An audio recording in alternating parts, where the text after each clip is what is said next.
Hey everyone. Thanks for tuning in to another episode of Discourse Lab. I hope you all had a wonderful holiday season. I know Anthony and I both did, and we're super excited to get back into the swing of things and start making more episodes. In fact, we have a lot of plans and schemes and ideas for Discourse Lab going into 2026, so stay tuned for all of that.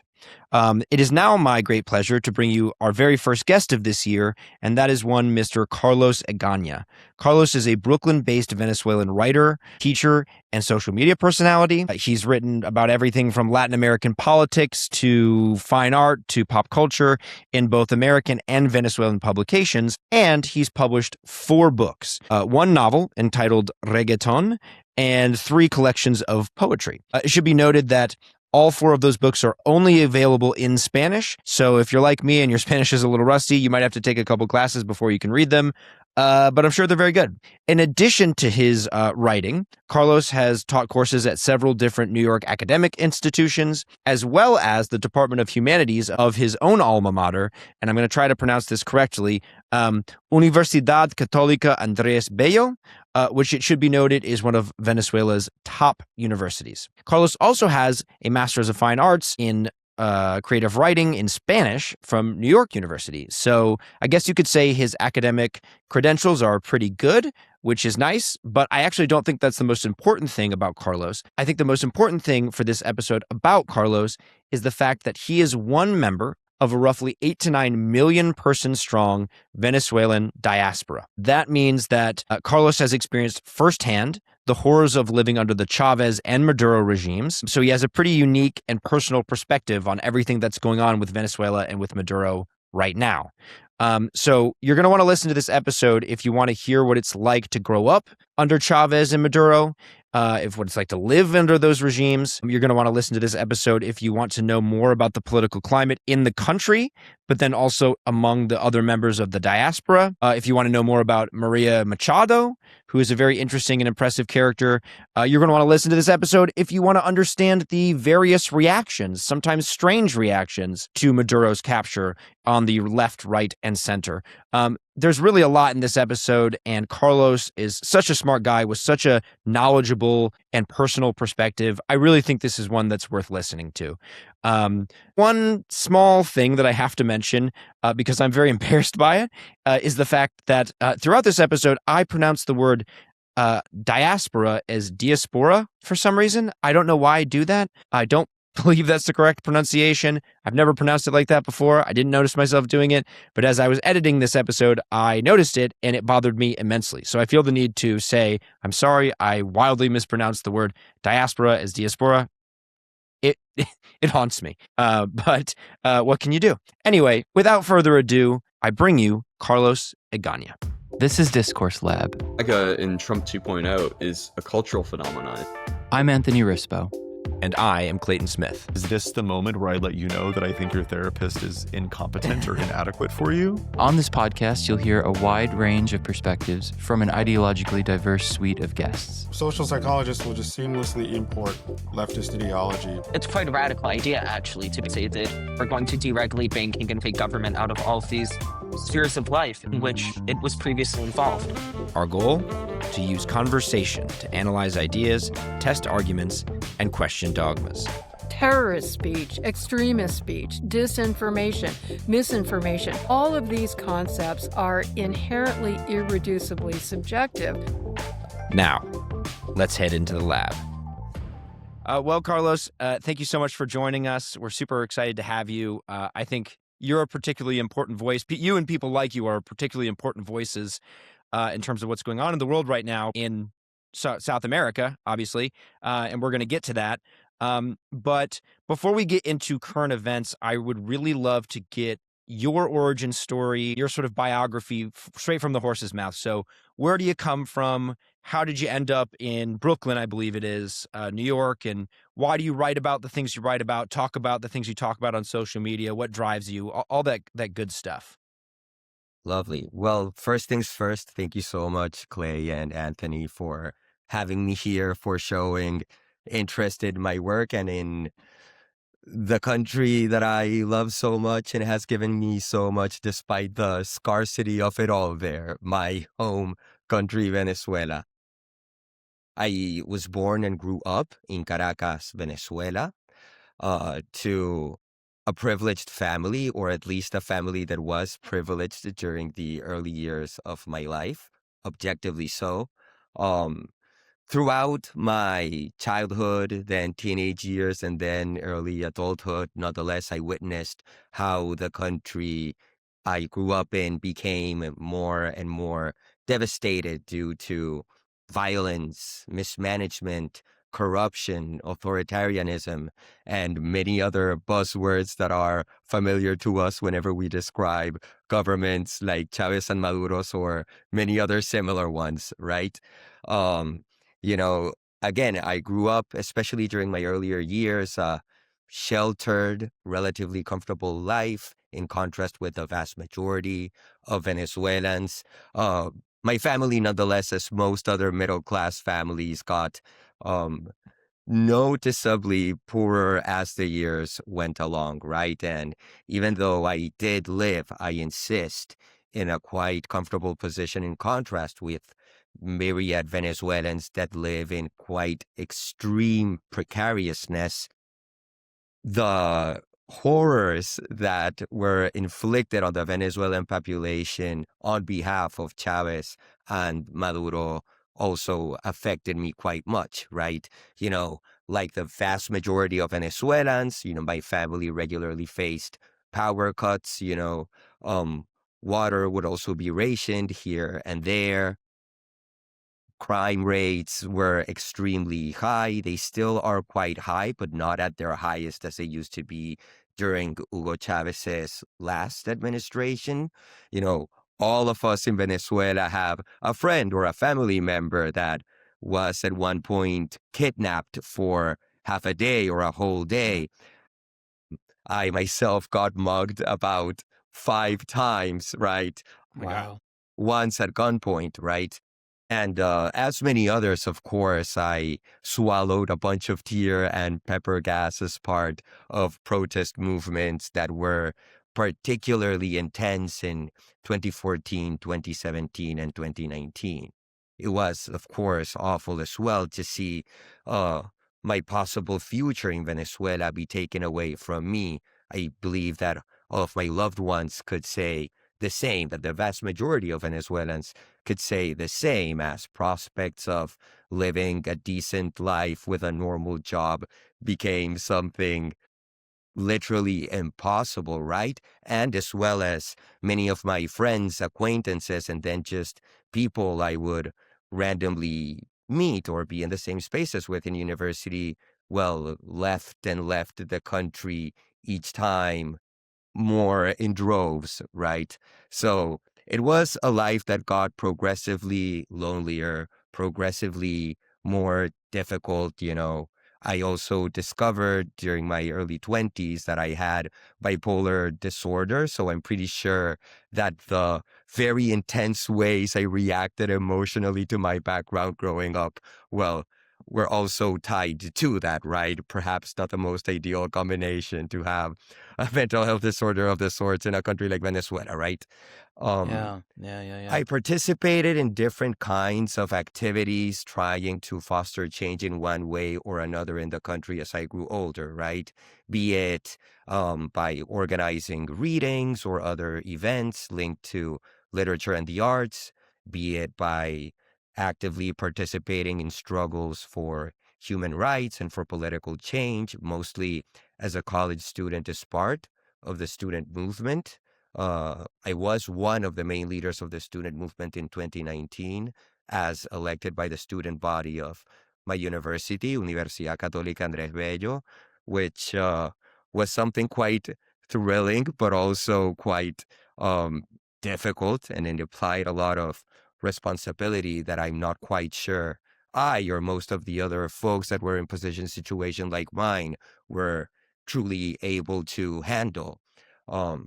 At one moment, I even had a party planning agency of sorts with some friends, trying to foster interesting alternative spaces of exchange. I also wrote plenty of pieces for mainstream and alternative publications in the country. Nonetheless, even though, I was giving the best of me in all of these spheres, I was, as I mentioned earlier, getting lonelier, more depressed, more confused, more convinced that there was no such thing as a future for me.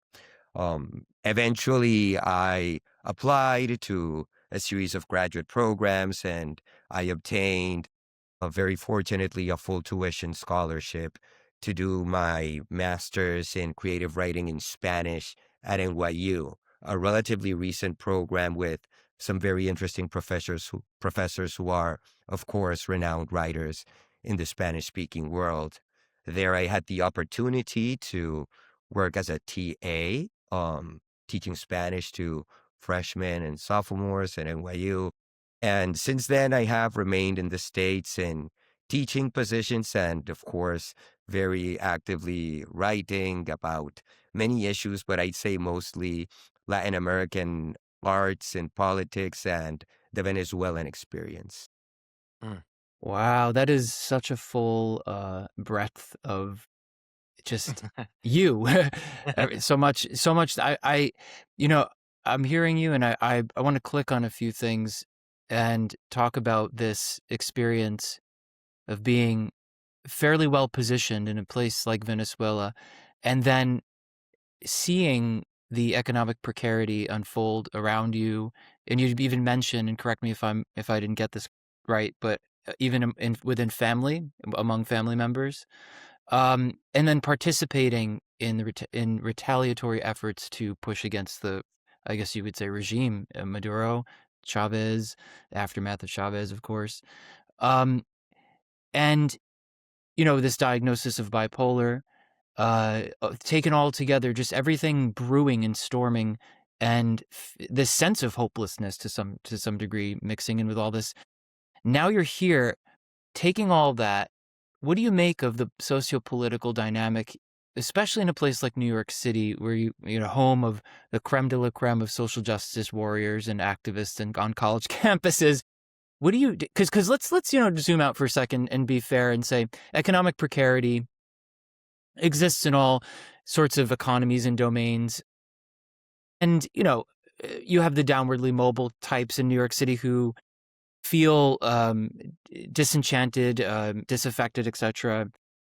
But the point I'm getting at is, based on your experience in Venezuela, and the kind of economic precarity there, then coming to a place like New York City, even though there is economic precarity and there are problems here too. What do you make of the dynamic here with, sort of like liberals, leftist students, let's just say, protesting about Venezuela, about what Trump did to Maduro, about, their standpoint, their viewpoint, against the backdrop of your experiences being in Venezuela and living it and seeing it from very different dimensions? Like, what would you say to those students who just don't seem to understand? Okay, so there are many topics here to chat about, no? First things first, I Absolutely. think it is very clear that the United States has become a quite polarized society. I do believe, nonetheless, that strangely enough, certain spaces that allow for dialogue or civil discussion have appeared and have become more interesting recently than in contrast with how polarized America was during Trump's first administration and Biden's administration. In any case, I do believe that certainly uh, myriad publications, spaces, movements, institutions have been very much affected by this intense polarization that America and many other parts of the world are living, and have fallen into its trap, right? Simplifying myriad issues around the world into an us versus them problem, therefore forgetting how key nuance is in almost every scenario, right? For a Mhm. good while, and I guess still probably in many spaces, Occam's razor has become a very fun thing to quote when making your Yeah. opinion about certain things. I think that most of the times it is not the most appropriate thing to mention to make your mind up about certain things. At least a popular conception we have of Occam's razor, right? That the simplest explanation is probably the most coherent one. Um, Having said that, regarding New York or regarding what many call social justice warriors here in America, look, I don't think that social justice in itself is something negative or bad to strive for, right? And Right, right. I think it's interesting that oftentimes movements in America that insist on this so much are so anti-West per what they say, considering that social justice is originally a Catholic concept, right? Ooh, yes, Um, yes. Mhm, mhm. I, Yeah, I, yeah. This is a I, point we've touched on before. Yes, but continue.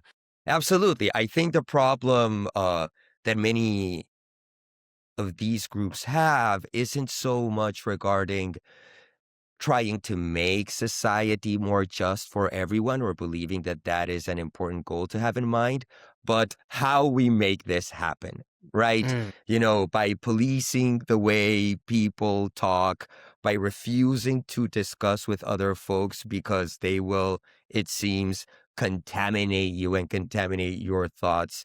How is what you're aiming for something truly aimed towards community, towards society, towards diversity, towards the possibility that we are all able to, eat from the same plate, right? It seems to me like it is the exact opposite. Um, Now, I am very particularly frustrated that many of these groups, especially groups that claim to be particularly invested in social rights and in caring about the oppressed, have fallen as well, perhaps even more profoundly than many others, into the trap of polarization. Um, thus now many folks in these groups seeing every issue in America as an America bad, anti-America good issue, right? right, Which right. I believe clearly has shown up regarding some of these protests that you've mentioned, although I do think that there are some very particular cruel or negative actors that have been involved in those protests, right? I think that a lot of people are naive and are convinced by grandiose concepts, by concepts that do sound because they might be morally right, but then forget about the importance of lives, right? Of human bodies, right? Um, Thus, we see how certain folks link most of the issues that they find to be pressing towards a more socialist, a more socially just world.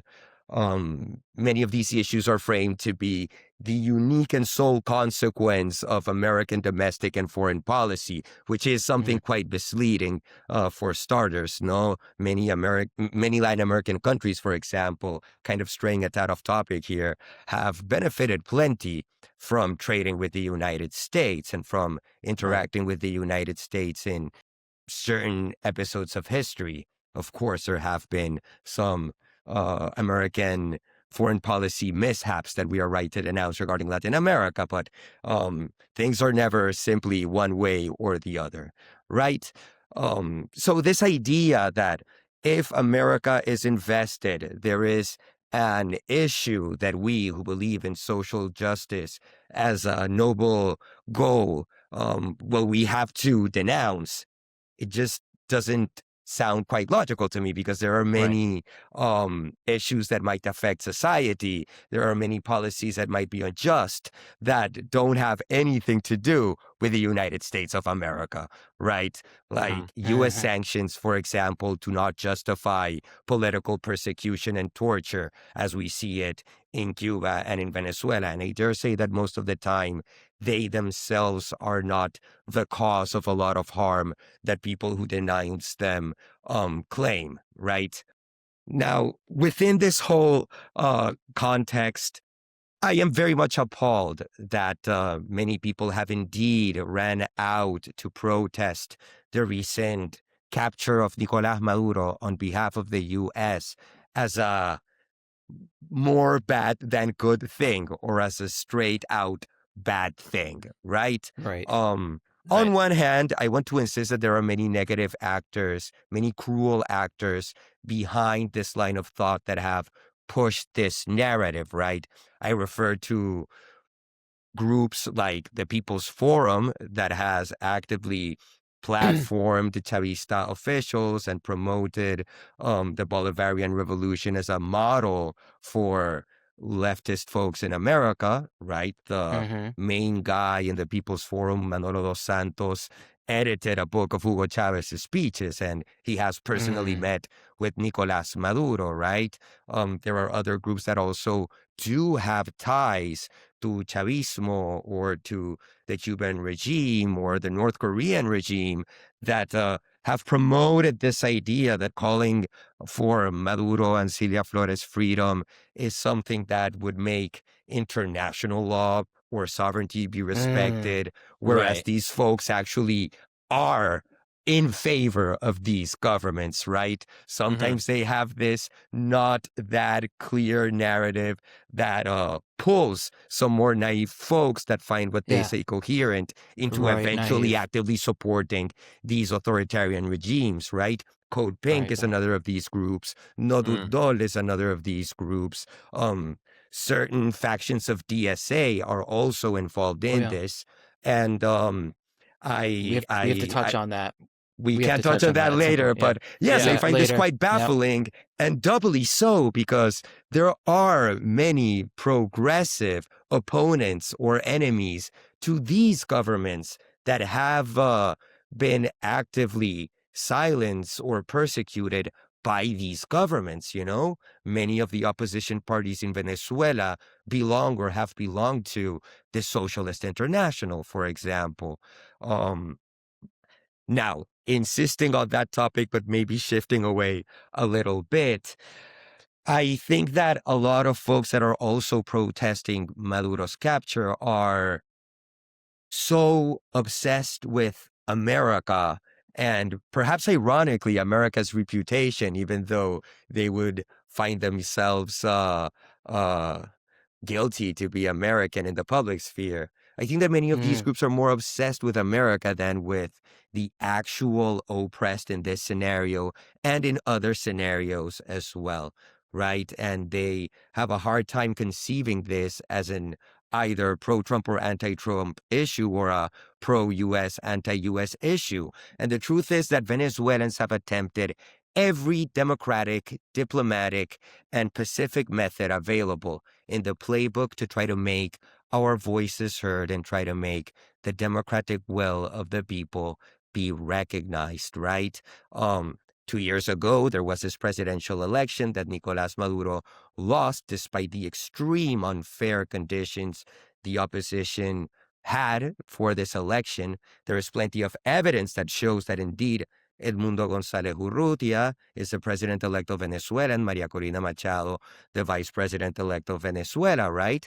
I dare say then that the sovereignty of the nation does not reside in Nicolás Maduro. It resides in these folks that have actively lobbied for and saluted escalating military pressure from abroad on Nicolás Maduro to try to make what the people want materialize, right? And indeed, they also saluted the capture of Maduro. If we believe in the self-determination of peoples as the basis of nationhood and relations between nations, it seems to me like Maduro's U.S. capture wasn't precisely a violation of international law.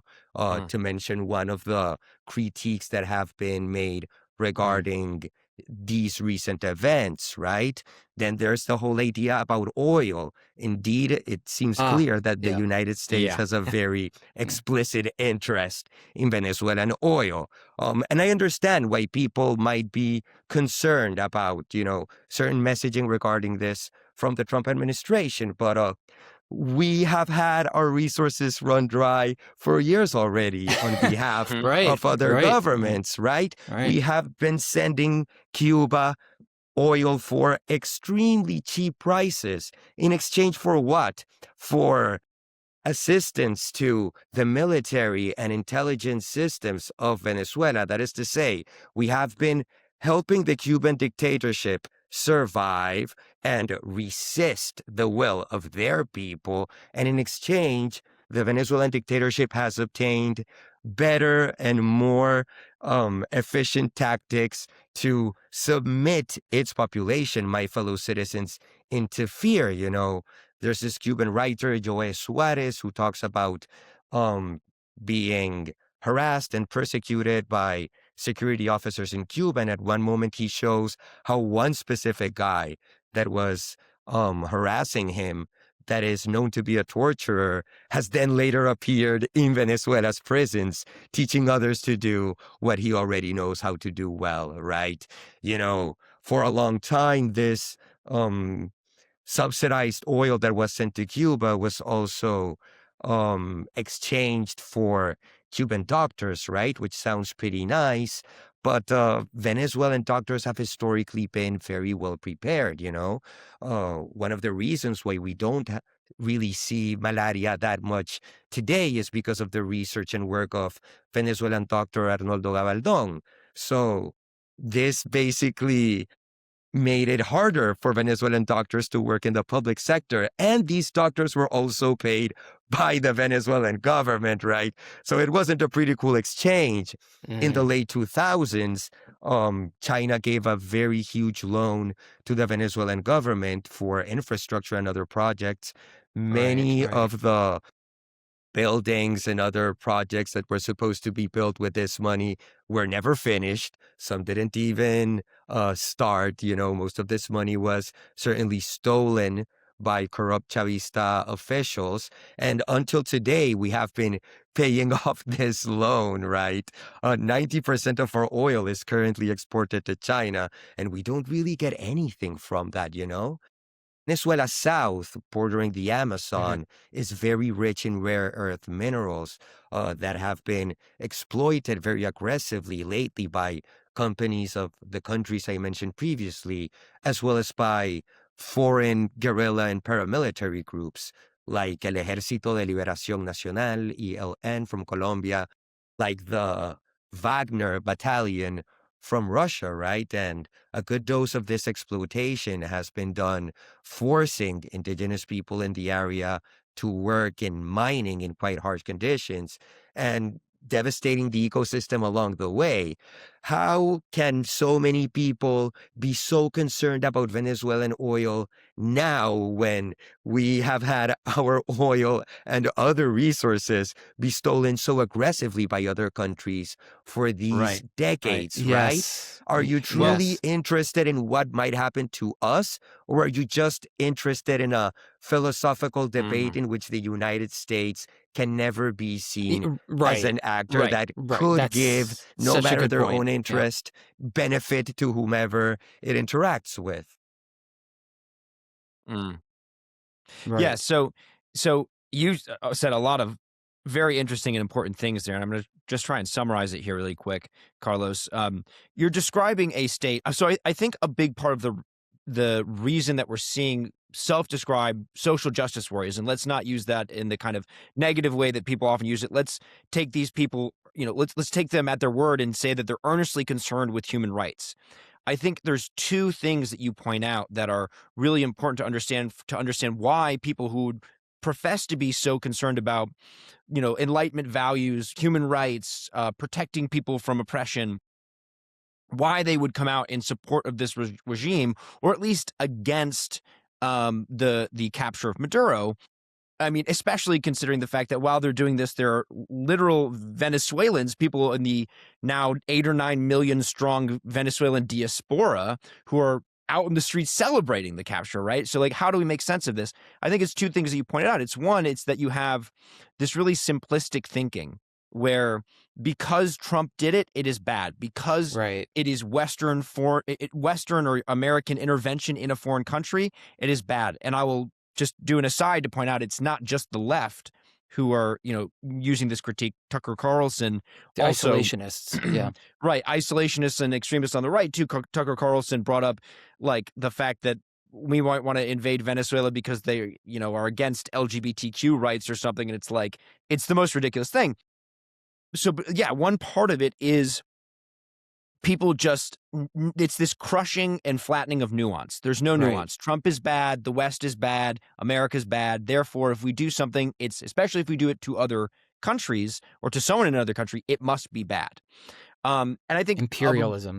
Yes, it's imperialism, right? The thing that feeds into that simplistic thinking is ignorance, right? So you just described a state where people are oppressed, they are thrown in prison unjustly, they are intimidated, their elections are stolen from them. Even when, like in the case of Machado and Gonzalez, it's just overwhelmingly clear that Gonzalez should be the president. And really, Machado should be the president. She was disqualified unfairly, even though she That's won correct. the primary by like 93% of the vote, right? Indeed.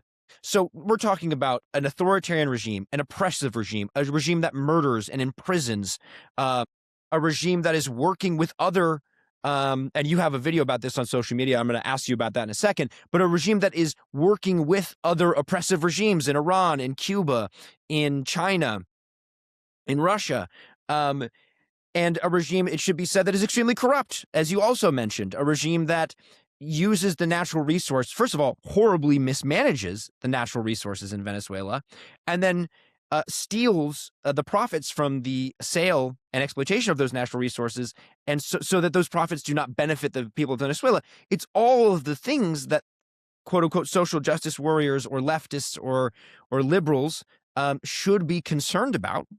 And I want to be clear that I count myself as a liberal, a classical liberal, but for some reason they don't think about any of that. And I think what you're doing, what other Venezuelans are doing on social media is so important, is because you're spreading the word, you're spreading the truth about here's why Nicolas Maduro's capture is at least on net. You can talk about the nuances of what could be good or bad about American intervention, but it is a net good that he was taken and put into prison and is now or jail, I should say, and is now facing trial, right? This is justice for the Venezuelan people more than anyone else. And people just don't understand what's been going on there. And so because they have this simplistic thinking and they don't know, they can't appreciate the nuance. And the truth of it is, you can be against Trump broadly, you can dislike him and still admit, okay, you can call balls and strikes. This was a good thing. It was good of him to order this capture of Maduro. It benefits the Venezuelan people. It also benefits the American people, in my opinion. And so you're right to point out that people just don't know, and they're thinking quite simplistically and in terms of this team good, this team bad. Right. This is the bad team that did it, so it's automatically bad. Mhm. All of that said, I'm curious to get your specific subjective experience, Carlos, because I have to imagine that you're having conversations with the kinds of people who don't know about all of the horrible things that the Chavez and then later Maduro regimes have been doing to the people of Venezuela, who don't understand that this is a good thing. In the opinion of the vast majority of Venezuelans, this is a good thing that Maduro was captured. What is it like talking to those people? How do they respond? How do you approach informing them of things they might not know? I'm curious and what does it feel like to have to explain that Yeah. to some? What does it feel like when you see these protesters in the streets? I'm sure you're also talking to other Venezuelans who are doing the same as you're doing, right? So what is that like for you, and what are these conversations like? Okay. I have to say that definitely one of the best things I have obtained from teaching for a good amount of years now is a good degree of patience. Without patience, it is indeed quite hard to have certain conversations, right? I do think that there are people that are willing to hear you out. I have been able to talk with friends or folks I have friendly relations with that, have been willing to listen to what I have to say.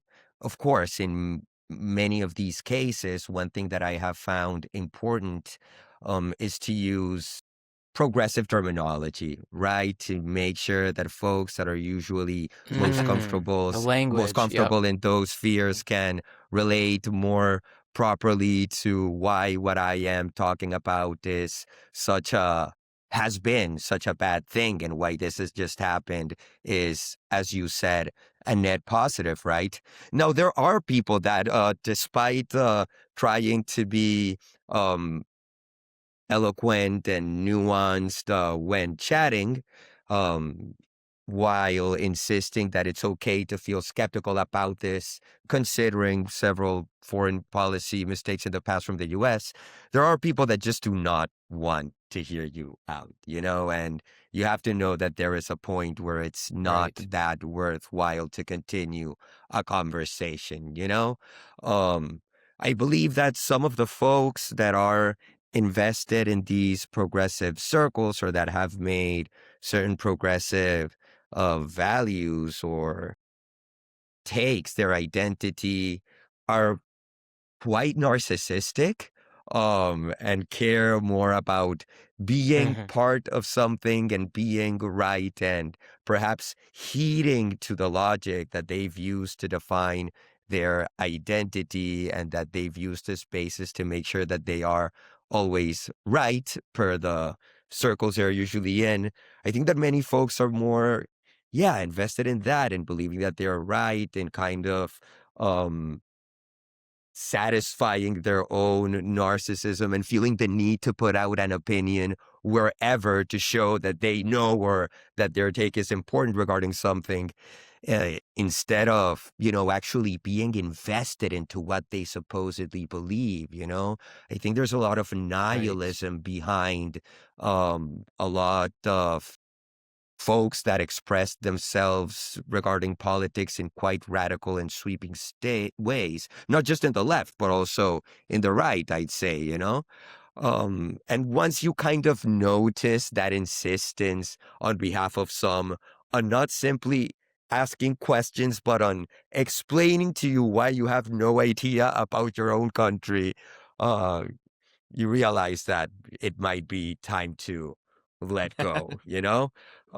I find it, Well, a tad saddening that yeah. in the case of folks that are willing to hear me out, they might stop posting stuff that they know might favor the Maduro dictatorship, but they will very probably not post stuff in favor of your people's struggle, right? But I guess that I and many Venezuelans have been used to for many years by now. Uh, we've been very used to people not really saying much about what we've suffered. In any case, I prefer the silence of people that might not be quite sure of what to think because of not being able to view the world past the lens of polarization, but that might still have their hearts in the right place. I'd rather much prefer their silence than them siding with folks that directly or indirectly harm Venezuelans. I don't know if that properly answers your question, but that's that's my experience and my perspective regarding these things. As for people on the streets, though, I think that that's a crowd um, that we should be more careful with, perhaps. There is a difference between sharing an opinion Certainly. online and going out to the streets to actively try to silence someone. Last week on Monday, I believe it was last week, yes, when Maduro was taken to the Southern District Court for his arraignment, there was a group of Venezuelans outside from different political perspectives, from myriad social backgrounds, joyfully celebrating this moment, and then also calling for justice.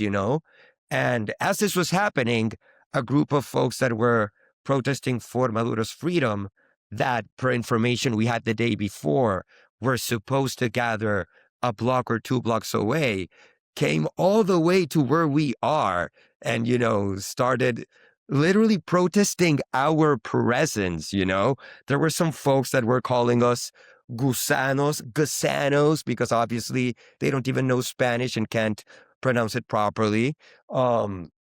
which I find quite appalling, you know? These are the folks that in theory are especially against dehumanizing language when referring to certain folks.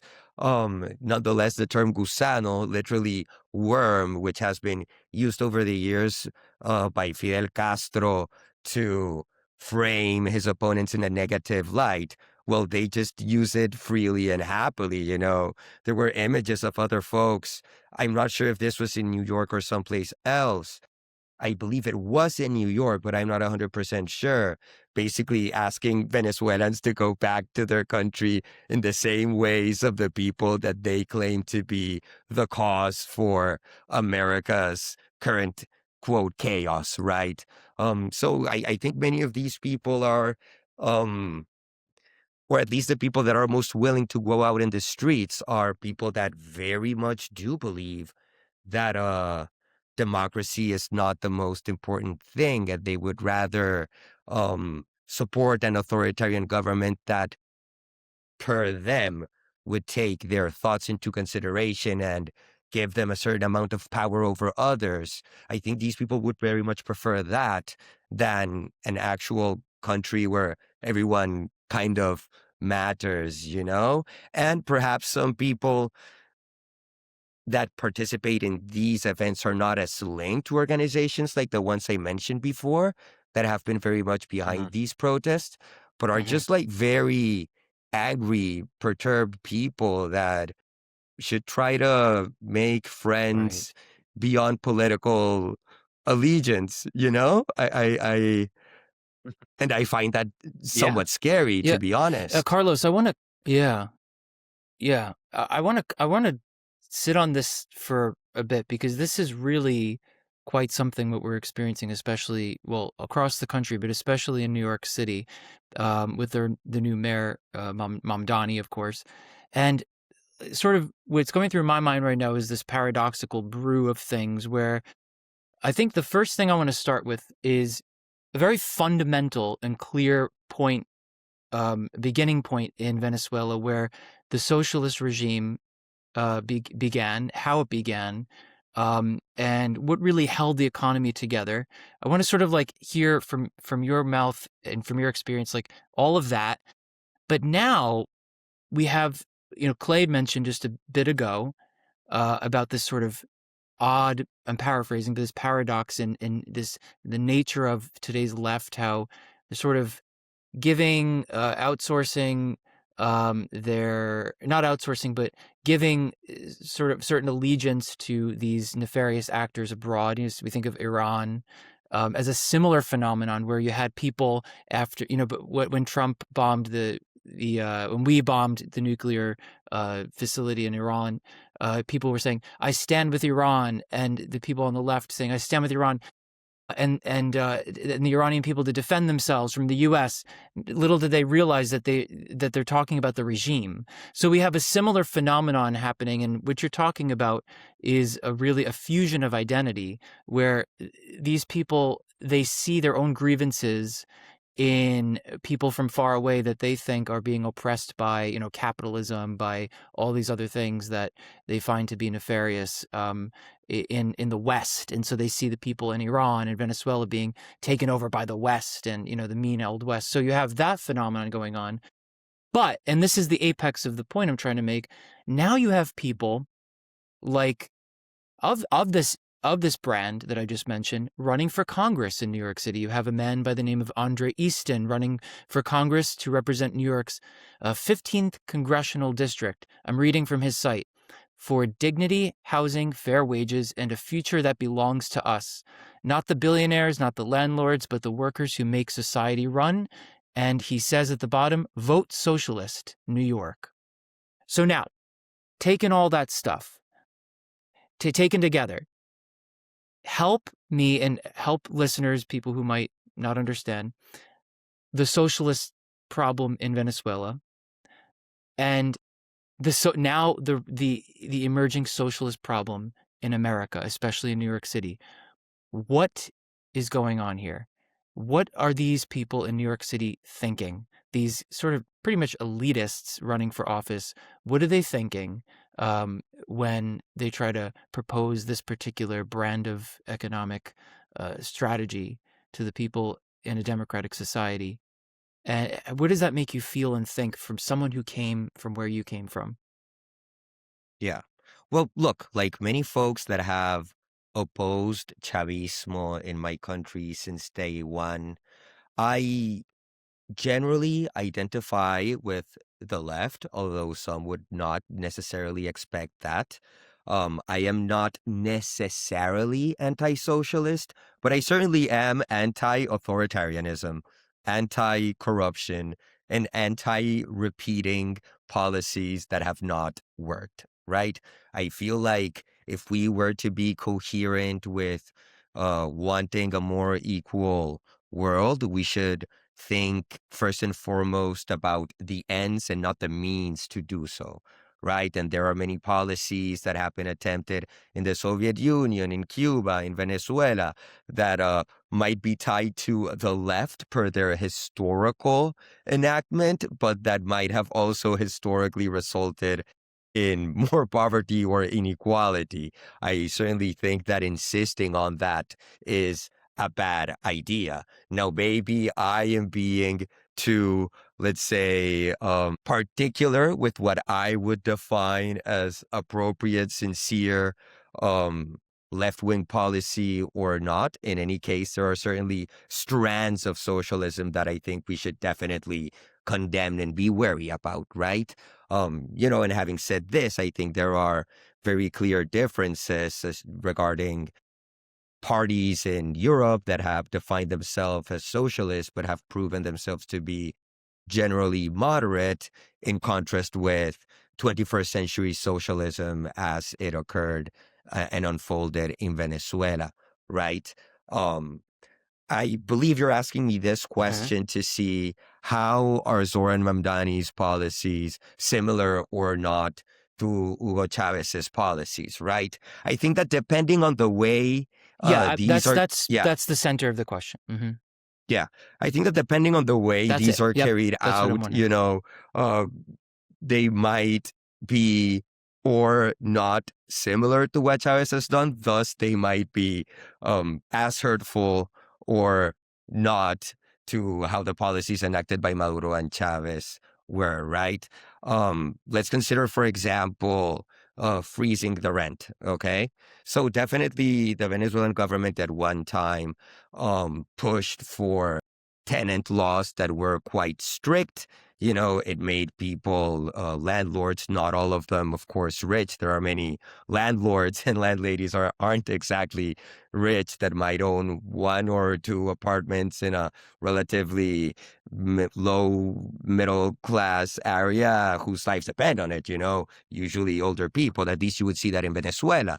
Well, there was a moment where the Venezuelan government did enact a very strict law regarding that, which basically made it impossible for landlords and landladies not just to, set legally or officially the prices of rent up to a certain level, but it also made it extremely difficult for them to kick out people from their homes if they claimed they weren't able to pay. Right. And it allowed the government some extra reach into deciding issues regarding apartments that are being rented, right? According to what they would claim was most beneficial for the person renting the apartment, right? Which was seen in a somewhat oppressor-oppressed logic per this perception. And what this did was that, Right. People simply chose to stop renting their apartments, or maybe renting them just to friends without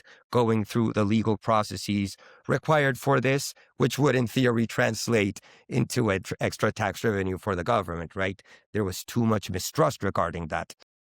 Now, this happened at the same time that plenty of buildings simply ceased to be built in the country, It also happened in the time where a good amount of the buildings that were built in the country were some very low quality buildings that were presented as free housing for the working class, what was called Misión Vivienda, But folks who received those apartments to be able to be at the top of the line, to be able to be considered, had to pay allegiance to the government.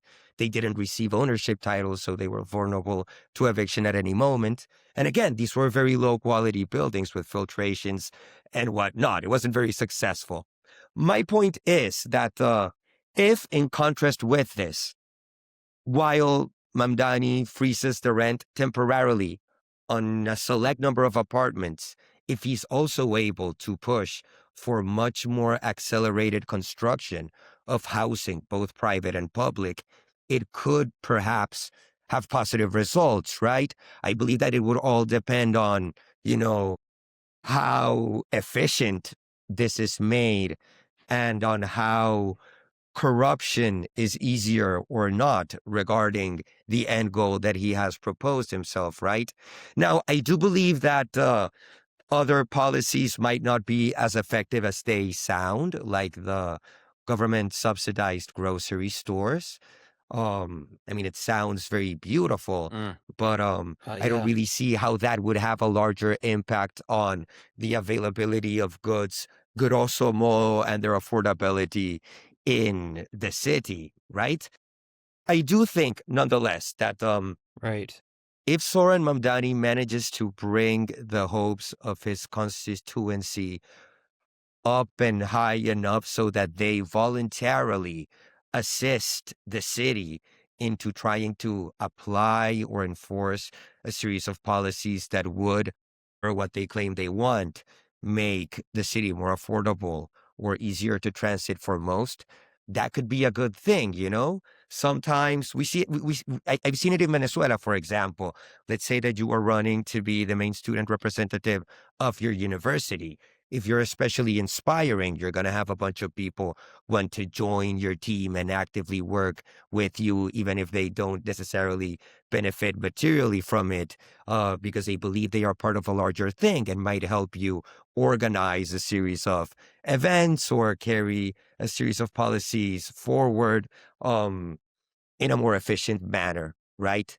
Now, I do have to say that even though, per what he said in his campaign, Mamdani does seem to be willing to interact and dialogue with New Yorkers that might have voted for Trump or might not be too keen on the Democratic Party. If the factions of DSA that have very actively and explicitly supported so-called socialist movements or governments like the one that has destroyed my country, if they have particular control or influence over the way the New York City will be managed these next years, then we should definitely be concerned. I'm glad we ended that point there, because that is centrally what I'm talking about. We're seeing people run for Congress who are supported by, of course, the DSA. And so I'm concerned particularly about these sort of bad actors that you sort of alluded to at the beginning, where you have sort of I'm going to use the term, the useful idiots, or, to be nicer, the vulnerable types who give credence to these bad actors. We're seeing an inversion here. We're seeing people in New York City want the sorts of things that you saw firsthand didn't work. And let's talk through it. What's going on? How do we deal with this? Actually, let me kind of reframe this a little bit. To what degree do you think the current sort of American political climate on the left, on the kind of socialist left, mimics that of Venezuela in, let's say, like the mid to early 90s to like early 2000s, when Chavez was coming to power, but before he kind of proved himself to be, without a shadow of a doubt, to be just an authoritarian, and when people maybe could have argued that he was going to be good for a little while. Do you think there's a mirror in what you see in the American left today, or do you think it's different in important ways? I think it's different, and I think that the left was much more fragmented in Venezuela during that time as well. When Chavez got to power, he didn't originally run as a socialist, right? He became more obsessed and explicit with that term in the mid-2000s, right? And he also became much more explicitly militaristic as well during that time, even though he entered the political sphere by attempting a coup d'etat in 1992 that failed. A coup d'etat, by the way, against a government that, while yes, had recently enacted some austerity measures, was a left-wing government. Carlos Andrés Perez was the man that nationalized the oil industry in his first term in government, and his party, Acción Democrática, still belongs to the Socialist International, right? And also saying this, Hugo Chavez presented himself in that first epic campaign of the late 90s as a third way kind of ambiguous politics candidate, and he would usually show up in suit and tie everywhere. A lot of people, of course, were skeptical of this because they knew about his ties or admiration of Fidel Castro, right? And indeed, the folks that warned the most intensely about Chavez paving the way for a dictatorship similar to the Cuban one ended up being proven right. But I think it's the rise of Chavez is much more similar to the rise of Donald Trump in politics than to any other candidate. He was he was he was a candidate that, in contrast with the traditional politicians of the time, was much more casual or folksy in his speech. He was quite skeptical of the media. He represented a channel for folks that had, or that seemed to have been forgotten by the two-party-ish system we had. Well, he had become a voice for their anger and their grievances, kind of similarly to how we see Trump's appearance in the political field here, as him being also a funnel for the anger of the silent majority, right? Now, of course, having said this, and especially insisting on the point that the folks that warned that Chavez was going to end up governing like a Cuban dictator, which indeed he seemed, were proven right.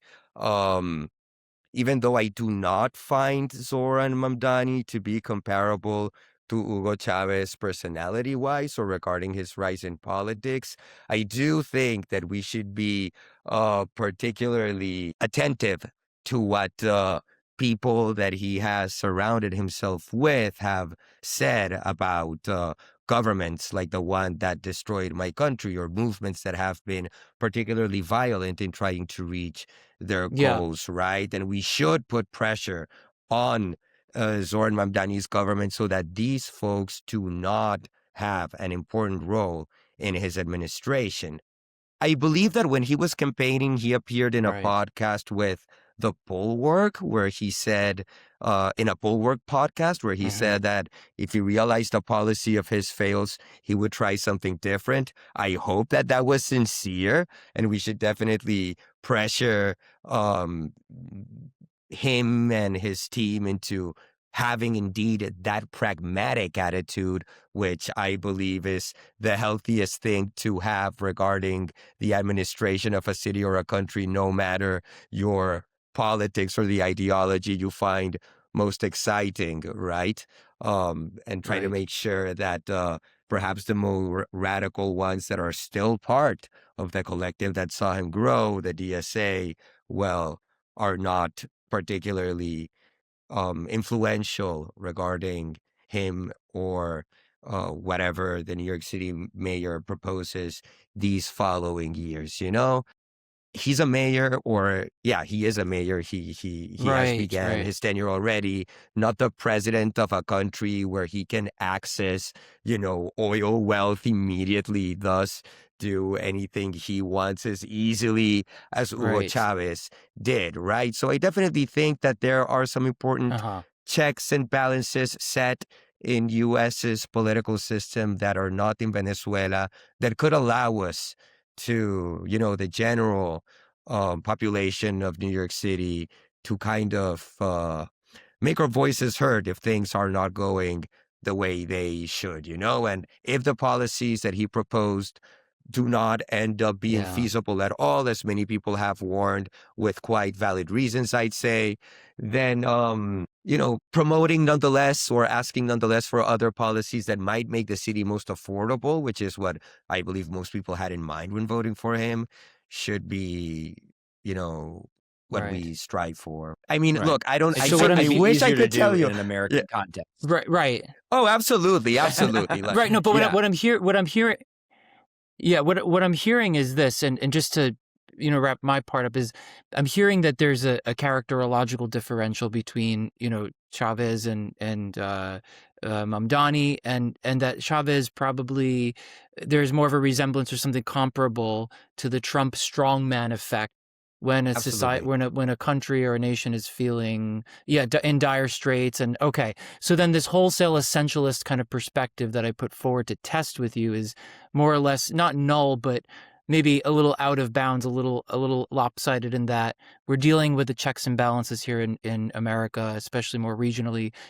When somebody's more regionally positioned, they have less power, etc. So that's a fair point, and thank you for addressing it. Yeah.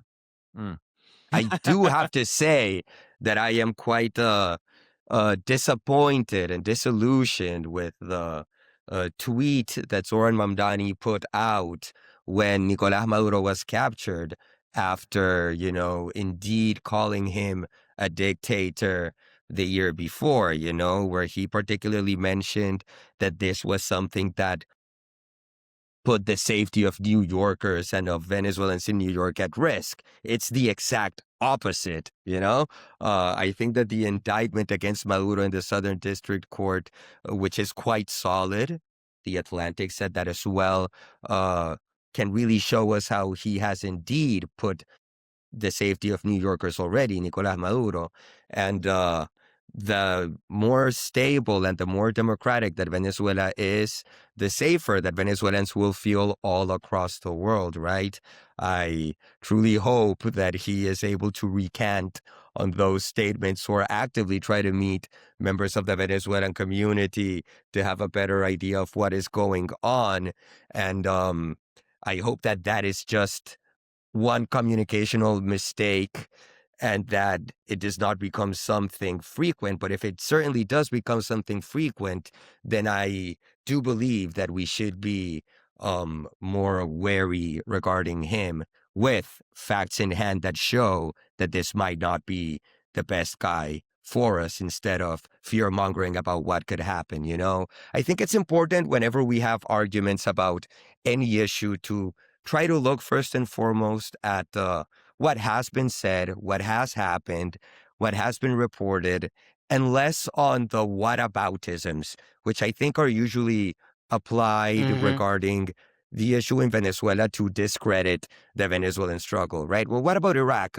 What if this sets a precedent? Okay, I understand those concerns, but let's look first at what has happened in Venezuela, and then try to understand why Venezuelans feel a certain way. I think we should think the same thing regarding Zoran Mamdani, if that makes any sense. Right.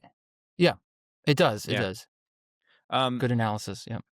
I would say so. I think, I mean, particularly going back to kind of what you said a little earlier, with just this idea that you can't compare Mamdani or any of the DSA figures or the socialist figures, even Bernie Sanders, to someone like Chavez, just because we have those checks and balances, and their ability to wield any kind of power is so diminished, right? So I think that's an important thing to remember. But I want to switch gears a little bit to talk less about Maduro and people who might think like him, and I want to talk about the opposition. And we've brought her up before, the face of the opposition in Venezuela. And in my opinion, one of the most impressive people on the planet right now, recent recipient of the Nobel Peace Prize, is Maria Machado. You're obviously talking to, I can't imagine that you're not talking to, other members of the Venezuelan diaspora, people who are like our age, like younger, right? What are they saying about Maria? As we mentioned before, she seems to have just a huge amount of support within Venezuela, and certainly in the diaspora. So what are you guys saying about her? What do you like about her? Why do you think she was so successful? Look, I admire Maria Corina Machado very much, and I am super proud to recognize her as the leader of Venezuela's struggle for democracy. Even though she has become a somewhat controversial character in America's and perhaps the world's public Right. opinion, I would say that this is mostly the result of a narrative that has been pushed by certain publications and political movements, and not a reflection of how people view her within Venezuela at all. As you yourself mentioned earlier, Clay, she won the primary for opposition candidate against Maduro in the presidential elections of 2024 with about 93%, right? She represents a plurality of Venezuelans, an extremely Right. diverse community of Venezuelans, both in and out of the country. And we especially laud her and back her because she has maintained a very frontal stance against the Chavista government throughout the years, whereas other opposition leaders have proven to be more into cohabitation, have cared more about their egos than their people, or have simply not been willing to risk their lives, as Maria Corina has done so, to be able to get Venezuelans to the point where they have wanted to for decades, to democracy, to dignity, right? And now that we're talking about Maria Corina, I want to shatter some myths about her, you know? I would say that Maria Corina is a Interesting. Okay. center-right Yeah, or yeah. a centrist candidate, right? You know, her platform, what she believes in, if it's similar to something in America, I would say it's particularly similar to the platform of the early 2010s Democratic Party. Okay.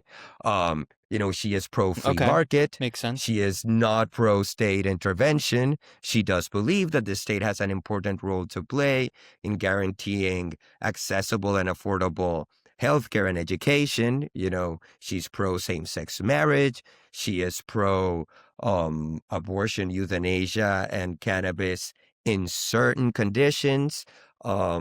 She also believes strongly that Venezuela's national parks should have some good protection, and that Venezuela should actively invest in, you know, green or cleaner energy. So she is, as she herself calls her own party and herself, a liberal, a classical liberal, perhaps, like you yourself have defined your politics, Clay, right? In fact, her party belongs to the Liberal International, which includes Canada's Liberal Party. I don't think most people would call that party a conservative or far-right party, as many have called Maria Corina. Now, is she comfortable among conservatives? That's for sure. Is she very critical of socialism? That is also for sure. But many folks that have historically supported the left or socialist or socialisty or progressive policies or movements respect her very much and support her as well, and recognize her as perhaps not someone that is perfectly compatible with their views, but that definitely does believe that Venezuela should be free. And she is also, and I would insist this very much, someone that is very invested in democracy. She has been very straightforward in believing that military and diplomatic pressure from everyone is probably necessary to make the Venezuelan government pave way for change. Time proved her right. Nonetheless, she has actively supported democratic and electoral projects throughout her life, even when she has not been a leading candidate or a main character of these projects, like the 2015 elections for Congress that the opposition actively participated in and won. Nonetheless, the Chavista-owned Supreme Court then eliminated the legislative branch's powers and then gave itself the legislative power. So it was kind of for nothing, but whatever. In the early 2000s, in the mid to late 2000s, before she formally entered the political field, she led an NGO called Sumate, which was dedicated to promoting participation in voting processes and monitoring elections to, you know, draft some good reports on how unfair conditions were being set. which have existed in Venezuela for a long time, you know? People love to claim that, yes, Maduro has been, well, some people on the left love to claim that, yes, Maduro has been, you know, quite authoritarian and has had rigged elections, but Chavez was always elected cleanly. Not exactly, you know? In 2004, there was a recall referendum, this measure in the Venezuelan constitution, for which if enough people sign, then a general election can be set where people vote if they want the president to continue in power or not.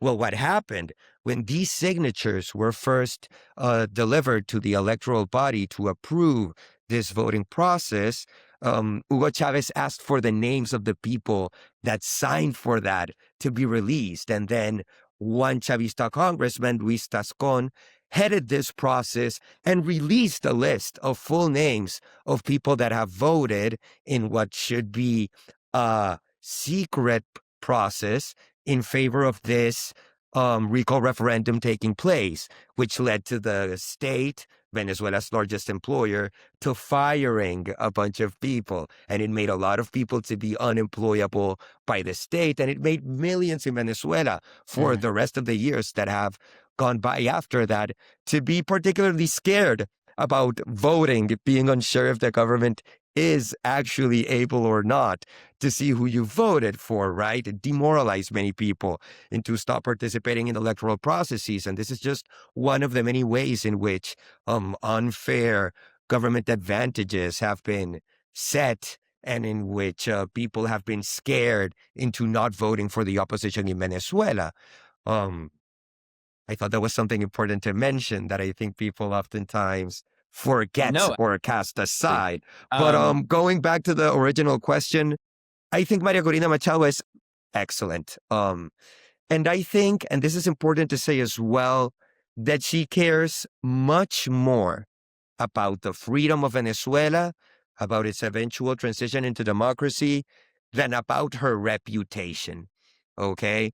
The world might keep lambasting her for showing gratefulness to Donald Trump over the assistance the U.S. has brought to the opposition in these recent months.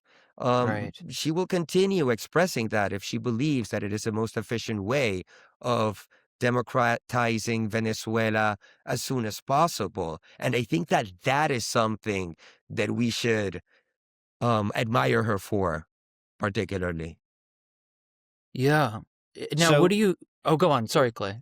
So that actually prompts a really important, I think, follow-up question. Speaking of her and Trump, the Trump admin came out and said that they were not going to promote her as the leader of Venezuela. Now it's the, and I should know this, I'm blanking on the name, but it is a different woman who has a history of like running Venezuelan torture chambers, basically. Rodriguez?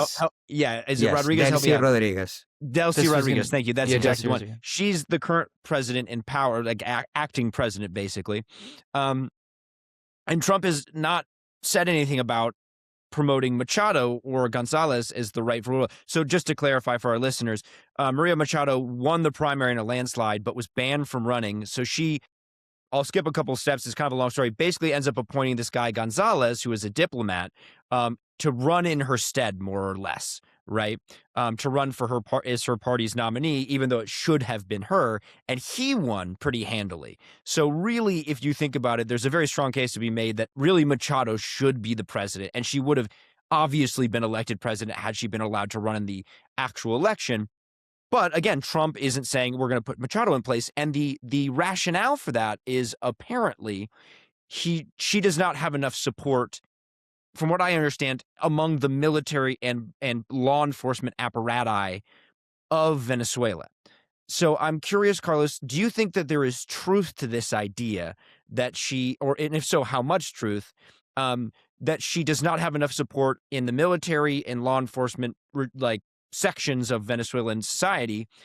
And if it is true, do you think that there is a way for her to transition into power where a lot of those people could either be taken out of their positions in the military or fall into line with the new democratic regime, the new legitimate regime? Is there a way for Machado to actually become president in an effective way, or do you think there are enough loyalists baked into the current system to where that would be extremely difficult for her to do? Okay, so many points to discuss here. Indeed, Delcy Rodriguez is the person heading the government right now, someone that many Venezuelans do not recognize as a moderate, despite what some publications have mentioned in recent months. She once said very explicitly that her participation in politics is personal revenge against the, quote, Fourth Republic, that is the democratic years of Venezuela that we lived from 58 to 98, 99. Now, by the way, Delcy Rodriguez's brother, Jorge Rodriguez, has been a very important figure in Venezuelan politics too for a long time. I was just talking about the Lista Tascon. Well, that was approved to be put out by him when he was president of the electoral body that year. That is to say, when he was supposed to be an impartial arbiter for elections. He eventually became vice president of Chavez. He's now the president of the National Assembly, right? They usually work as a tandem of sorts, Delcy and her brother Jorge. You know, very intelligent and I'd say very cruel people. Now, regarding Maria Corina and the military, look, me and many other Venezuelans were quite disappointed to hear that the U.S. administration believes that Delcy is the right person to lead a cooperation/transition process, right? And that the results of 2024 will not be immediately recognized at the moment. But I do believe that there might be some sense to this argument, right? Now, I don't think that in general the security apparatus radically dislikes Maria Corina Machado or is radically pro-Chavez as it claims to be, right? And there are many reasons for this. First, it's worth noting that in the mid-2000s, early 2000s, Chavez led a very important purge of the military after a crew of officers attempted a coup against him in 2002, if I remember correctly. And since then onwards, the Venezuelan government has also invested a lot in military counterintelligence. That is to say, in surveilling its own military officers to make sure that there is not much political discussion within the military apparatus. And in fact, many of the prisoners in Ramo Verde, which is a particular prison where an opposition leader, Leopoldo Lopez, was famously placed for a couple of years in the 2010s. Well, most of the people there are military officers, right? There have been other military political prisoners in the past.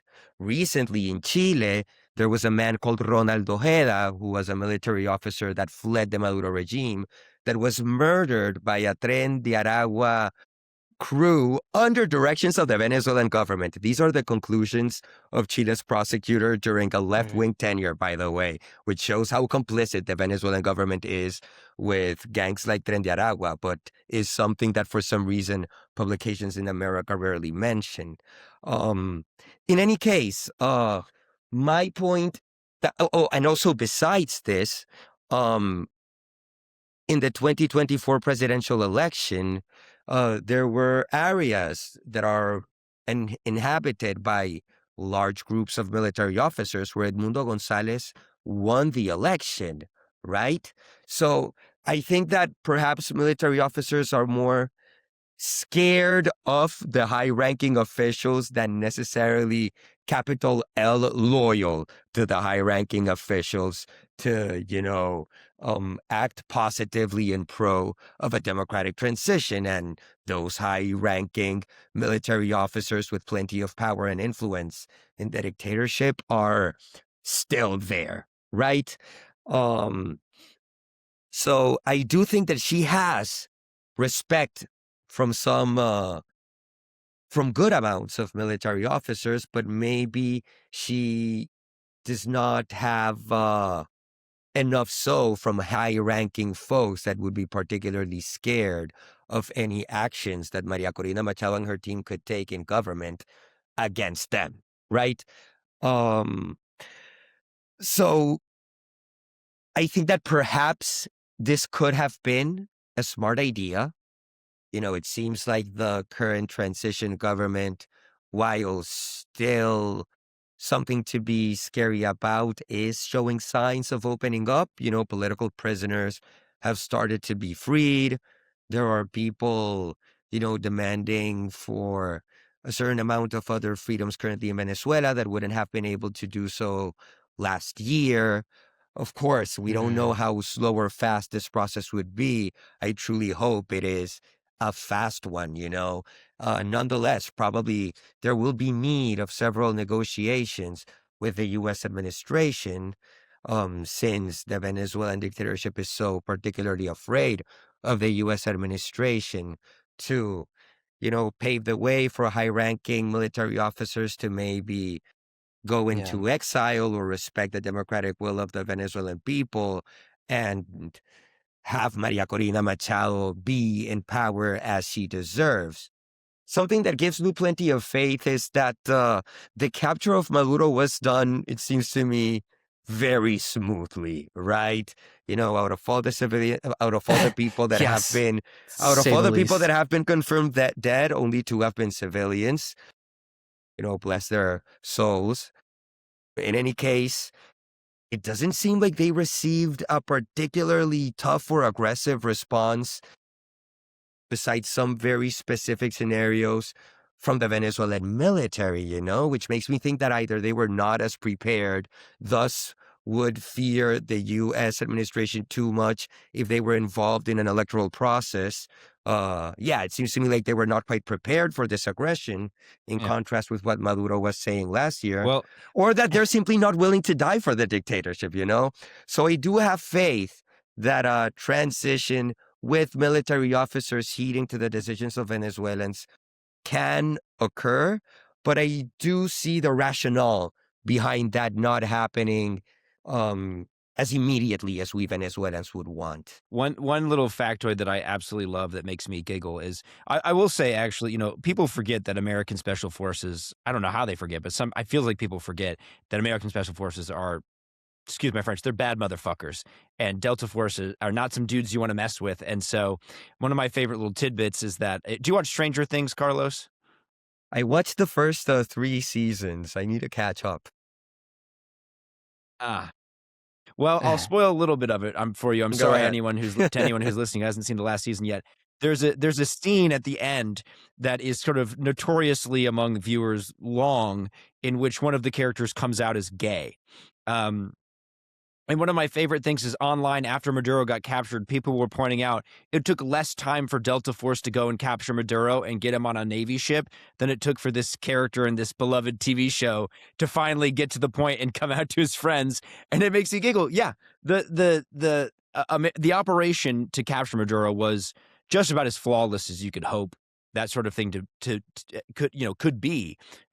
They even, I think they grabbed him right as he was trying to close a thick steel door in a panic room. They managed to snatch him out before he got it closed. So that was, but yeah, only 2 civilian deaths, to people who don't understand that, is remarkably good. Not to minimize their deaths, but it is, for an operation like that, is a wonderfully low number, right?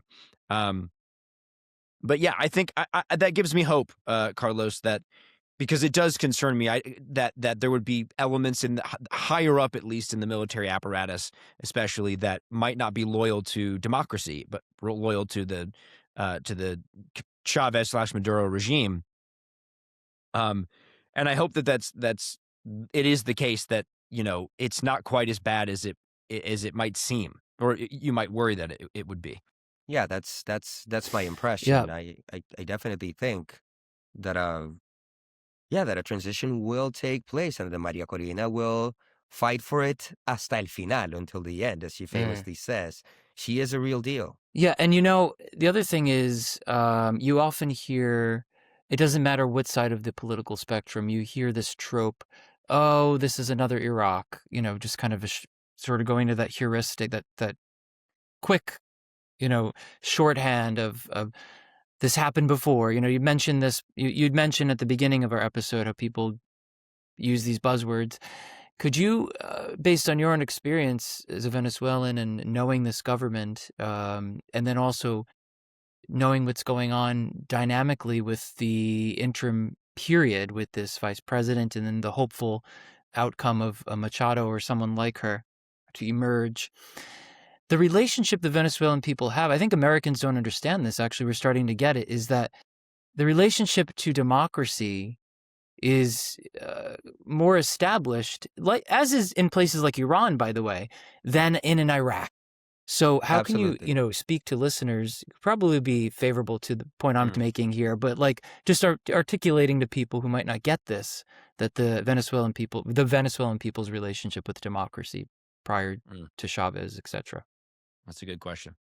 So many things. First, I want to say that I think Americans need to have some better national self-esteem, particularly liberal and progressive Americans. I think it's quite funny that in many countries like mine, where the government is so oppressive, you see very patriotic people that can quite easily make a distinction between the government and the people, and that can point out to previous government efforts that have been positive as a way to perhaps try something similar in the future, And I say this in reference to the whole what about Iraq line of argument, because there have been foreign policy efforts similar to what is being proposed in Venezuela that have been positive, right?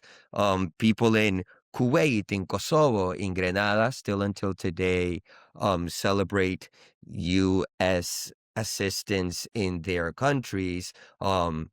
Post-occupation, seems to me like Japan and Western Germany made quite successful Right. transitions into democracy. Iraq, is a Right. particularly bad case, and there are many other ones, but there are also good cases that could give us some hope, And then what you were mentioning right now, Anthony, I think is very important as well, that Venezuela has had an important democratic history. Throughout the second half of the 20th century, we were the most stable, the most continuous, if that is even grammatically correct, and the most economically successful democracy, at least for a couple of decades, in Latin America, right?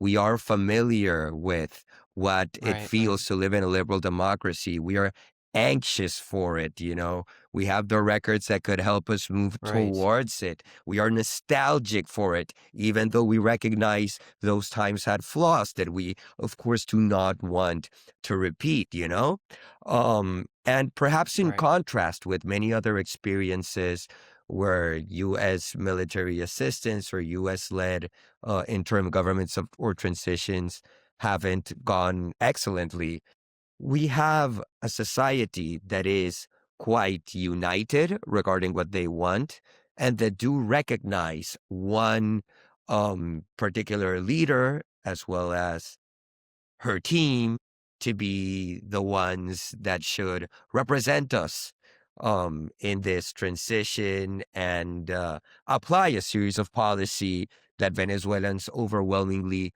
voted for. I believe that wasn't at all exactly the case in Iraq. Right. So the thing about Iraq, I'll just say briefly, is Iraq was a country that was sort of drawn up by European colonial powers really not all that long ago, and it contained within it several different religious and ethnic groups that might not have chosen to be in a state together and had a history of tribal conflict and ethnic conflict. They did not have a history of democracy. They did not have a history of liberal Enlightenment values of the kind of institutions that one would want for a liberal democracy. Venezuela has that. Exactly. Venezuela is not a bunch of different ethno-linguistic groups kind of shoved into a country haphazardly. I mean, there is actually a lot of ethnic and racial diversity in Venezuela, but it's different. There's a different history to it, right? But most importantly, the institutions of democracy do have a history there. Like you said, people are used to it. People do understand how it works. They value it. That is probably the most important thing. And as we've seen before, they're perfectly willing to participate in a democracy because they have done so even in the face of an oppressive regime, right? That's why you got those crazy impressive numbers for Machado, for Gonzalez. These people want to be in a democracy. They're ready. They know how already. They have known. And so that's so important that you highlight that, because people will say, well, what about Iraq? And it's like, Iraq is a completely different It's animal, just, yeah. completely different historical context, completely different cultural context. So yeah, that's crucial. Yeah. I want to say that I also find it quite ironic that many of the people that insist on this, well, what about Iraq, or what about when this happened? That shows that trying to do this will inevitably be negative. Well, that a lot of the people saying that are right. also people that insist on trying a certain series of socialist or communist, whatever you want to call it, policy that perhaps in the past Right, hasn't right. worked on many occasions, you know? Well, that's such a good If point. you Oh my believe God, we should that's a give this great another point. chance trying it kind of differently, well, why can't you Right. believe the Yeah. same Right. regarding this? That's a Great phenomenally point. good point I had not thought of Yeah. before. It's a Yep. good way of framing it. Yeah. Well, I have to say, I feel like we've had a great conversation here, and we've been going for a while. I never want to be greedy with people's time. It's been great talking to you. I do have one last question, which is, Venezuela used to be a relatively prosperous nation. Like you said, you were part of an affluent, comfortable middle class. Having a middle class is so crucial, right? And then it all got ruined. Venezuela has some of maybe arguably the richest natural resources of any country on earth, and somehow everyone is poor. This has been a disaster for people. 8 or 9 million, somewhere in the ballpark of 8 to 9 million people are like you, Carlos, and they are not in their home country. They have fled. There is a giant diaspora of Venezuelans. I can say all these things about how horrible it is, but I want you to help us personalize it, help us empathize a little bit more. And Carlos, I want you to talk a little bit more about your personal experience. What was it like for you and your family to see your country fall into ruin? What was it like for you to have to leave this country that you obviously care so much about, enough to, fight for democracy and rights in that country in the face of potential violence and death? What does that feel like? And how did it feel like to you? What did it feel like to maybe your family members or your friends? Well, it's been certainly a very crazy experience, even though I have faced many ills due to government policy or due to government letting crime and chaos rule the country. Um, I do have to say that even though I have faced all that, I have had friends that have had to suffer way worse experiences, like my friend Laurent Saleh, who was imprisoned and sent to this dungeon called La Tumba, where everything is white and in isolation. Security officers don't even let you kill yourself to escape from all this anguish. Like Juan Requesens, who was a great student Wow. leader that was forced to confess for a supposed coup d'etat he didn't participate in, and who had videos of him with his shorts full of feces, him clearly being drugged, leaked out by Venezuela security Oh. forces, like my friends Jesus Armas and Maria Oropesa, who were taken away, disappeared basically by the Venezuelan government after the presidential election, and that we haven't really heard much about since, and that I hope are released soon, Or like one of my best friends who had to flee Venezuela in 2018 because he led an NGO that taught Model UN skills to kids in impoverished parts of Caracas. And once they started becoming leaders of their communities where the government had a very strong grip, well, the government decided that this was a terrorist NGO that spread imperialistic ideas. Some co-heads were imprisoned in this crazy torture center called El Helicoide, which is like a spiral-like pyramid, which was supposed to be a mall in the 50s, but it's now, yeah, basically a dungeon. My friend instead had to flee the country. And that has been the case of many other people that participated in, efforts geared towards education, change, collective well-being, but were persecuted by folks who refuse to share and have gotten extremely rich off the backs of the vast majority of the Venezuelan people. As I mentioned earlier, I did suffer plenty of, blackouts and water shortages and scarcity of goods and everything being way more costly the day after the other, and being mugged and being, manhandled by police officers trying to get money from me and all that jazz. But there is always a case much worse than yours. And despite the very objective oppression I lived, I still consider myself someone that has had a relatively decent life. And I think Americans should realize that many folks that come from quite objectively oppressed countries see ourselves that way and believe that despite all of these horrors, we should definitely strive towards joy and community instead of towards cynicism and resentment, you know? Right. It has been particularly crushing for me And to not be able to return to my country to visit these last years. I have received very important warnings that I should not try to do so. Hopefully now, sooner than later, I will be certain that I will be able to return to visit, at least in the short term. Um, in any case, life has been difficult, but precisely because it has been difficult, it gives me and many of my fellow citizens, I believe, plenty of purpose and reason to fight towards something, right? And to try to make happiness and dignity something tangible, not something utopian, as some might claim or believe. and Carlos, to my last thing, just to tag onto that beautiful sentiment, how would you describe to our listeners the spirit of the Venezuelan people? And to tag onto that, what's your favorite thing about your culture? This Venezuelan people are certainly resilient, very loyal, very straightforward, and very funny, They have an easy time poking fun at themselves without that meaning that they hate themselves. We learn how to serve through misery, through humor, I would say, although I believe that is a generally human thing, or something that is relatively common in the global south, developing world, whatever you want to call it, perhaps in contrast with more privileged societies where people are kind of scared for some reason to laugh sometimes. But resilience for sure is a defining aspect, despite the future seeming so gloomy, and despite fleeing the country in difficult conditions has become something so normal.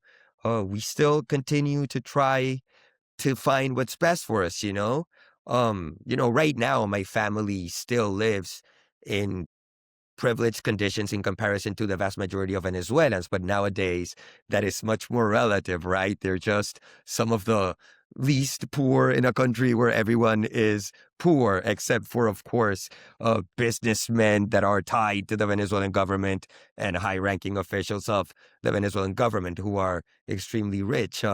And even though here I lead a much more difficult life regarding material comforts, I guess, than in Venezuela in certain ways, or regarding status, perhaps. I also find everything that has been offered to me or that I have learned here to be awesome and something I should be grateful for. And I'm pretty sure that's the case of myriad other Venezuelans throughout the whole world, who maybe are actually in a much better socioeconomic position relative to the people in the country they live in right now, but still very much miss the warmth of community and solid cultural identity that they might have had in the past, right?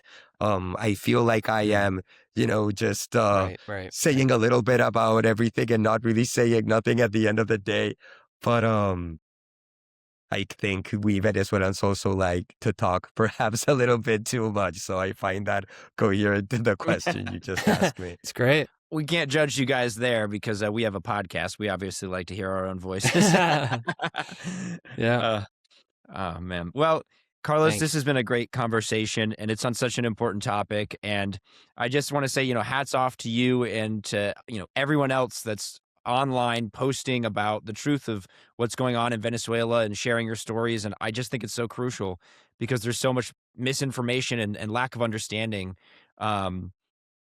out there about the Maduro regime and the Chavez regime, obviously before him, and the Venezuelan people deserve justice. And I'm very optimistic right now that you guys are right in the process of getting more and more of it. So hats off to you, and we'll hopefully we'll have to talk to you again soon here. Magnificent. Well, thank you so much for having me, Anthony, Clay. I am always more than happy to talk about my country or other issues I'm obsessed with. And this has been a very entertaining talk. And I hope that your listeners end up being as invested in this as you are or as I am, and are persuaded to support the cause for democracy and dignity in Venezuela. I think that's a good note to end on. Thank you for listening, everyone. We will catch you in the next one.